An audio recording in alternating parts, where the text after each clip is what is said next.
నేను ఆసక్తితో ప్రతిరోజు ఎక్కువ సమయం దేనితో ఉంటానో దాని యొక్క ఆలోచనలు తర్వాత మిగిలిన సమయంలో మరియు రాత్రి కూడా వస్తూ అదే ప్రపంచం నాకు సర్వస్వమై అదే నిజ ప్రపంచం అవుతుంది.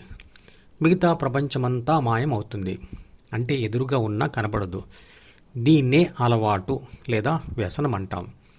వ్యసనం అనేది మెలకువలో కూడా మనిషికి కనపడే స్వప్నం లేదా కళ లేదా సినిమా లాంటిది. వ్యసనం అయ్యేందుకు పట్టే సమయం మనిషి మానసిక స్థితిని బట్టి లేదా వ్యసనంగా చేస్తున్న పని లక్షణాన్ని బట్టి ఉంటుంది. అతిగా ఇష్టపడి చేసే ఆఫీస్ పని, అలా చేసేవాళ్ళను వర్కాలిక్స్ అంటారు.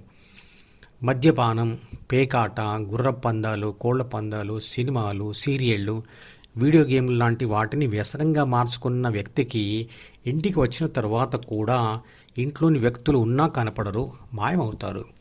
దృష్టి అంతా వ్యసనం మీదే ఉంటుంది. అలాంటి వాడికి తాను చేస్తున్న వ్యసనంతో కూడుకున్న పని తప్ప అంతా మాయ అనిపిస్తుంది. ధ్యానం కూడా ఒక వ్యసనమే. ధ్యాన ప్రపంచంలో మునిగిన యోగికి బాహ్య ప్రపంచం కనబడదు, మాయమవుతుంది.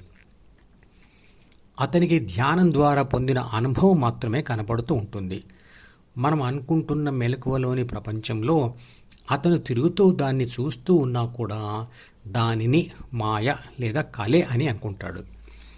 పదార్థ ఆధారిత బాహ్య వ్యసనాలు మన శక్తిని, యుక్తిని, ఆసక్తిని, డబ్బును వృధా చేస్తాయి, ఆరోగ్యాన్ని పాడు చేస్తాయి.